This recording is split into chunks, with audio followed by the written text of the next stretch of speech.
bagaimana Nabi Yusuf alaihissalam, beliau dari desa bersama keluarganya, kemudian dibuang, terus sampai akhirnya tinggal di istana. Cek, ada enggak keluh kesah? Nggak ada. Jadi nggak ada keluh kesah Nabi Yusuf alaihissalam sama sekali. Nggak ada keluh kesah. Tidak satu ayat pun yang mengabadikan Nabi Yusuf keluh kesah. Bahkan justru mengatakan bahwasanya saya diperlakukan sama Tuhan saya dengan baik, dengan khilaf. Ahli tafsir ada mengatakan Tuhan, Rabbi yang dimaksud adalah Allah SWT. Allah memperlakukan saya dengan baik. Jadi yang diingat itu, saya sekarang tinggal di istana loh. Nggak ngomong, saya kemarin di sumur, saya dijual sebagai budak. Nggak disebut sama sekali. Saya sekarang tinggal di istana loh, ini luar biasa. Ya itulah caranya. Caranya ingat yang baik. Kok sepertinya kita ini manusia yang terampau buta ya. Nggak bisa melihat yang baik itu loh. Yang baik itu sangat banyak, yang enak sangat banyak. Kenapa kita mesti fokus pada satu yang nggak enak? Itu yang menyebabkan kita susah.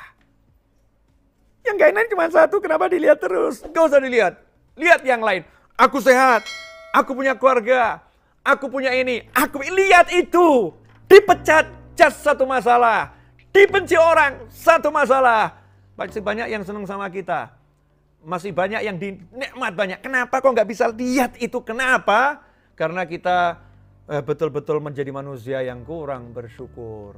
Wa qalilun min ibadiyas syakur.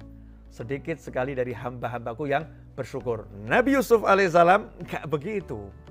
Keren betul nih kalau kisah ini kita renungkan benar. Dibuang, diangkut sebagai barang. Kalau sekarang tuh dimasukkan kontainer, dikirim gitu ya, bayangin. Dimasukkan kontainer, dikirim, nggak pernah cerita pada yang lain. Nggak pernah nyebut pada yang lain. Nggak pernah ungkit pada yang lain. Nggak pernah sebutkan semua itu. Nggak ada.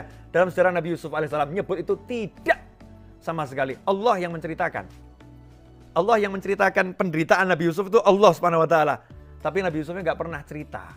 Sementara kita nggak sibuk cerita yang nggak enak ini, bahkan di-share di YouTube, di-share di Facebook, di Instagram, di WhatsApp ya, bahkan update status baru dipecat. Masya Allah. Ya kan? Ini kalau dipecat loh ya. Dipecat ini kan maknanya macam-macam. Bisa dipecat A, dipecat B, dipecat Z ini ya. A sampai Z itu. Yang disebut yang nggak enak aja. Makanya caranya biar bisa dari desa menuju istana adalah la in syakartum la'azidannakum wa la in kafartum inna 'adzabi lasyadid. Jika kalian bersyukur, ingat ya, aku pasti akan nambah nikmat. Kalau kalian kufur, ingat siksaku teramat pedih. La in syakartum la'azidannakum. Kalau kalian syukur, pasti aku tambah. Kalau kalian kufur, ingat siksaku teramat pedih. Simple caranya, syukuri yang enak. Sangat banyak kok. Ceklah diri kita masing-masing. Mana sih yang nggak enak? Gigi saya pecah, Habib. Cuma gigi satu yang pecah, yang 5 utuh kok. Kenapa kamu keluhkan yang pecah, yang 5 nggak kamu sebut? Ya, kenapa matamu yang sehat nggak kamu sebut? Kenapa telingamu yang bisa mendengar dengan lengkap ini nggak kamu sebut? Kenapa sibuk dengan satu gigi yang pecah? Akhirnya nggak enak hidupnya. Tapi kalau kita lihat yang enak-enak, kita akan dibawa ke yang lebih enak. Kita akan dibawa yang lebih enak.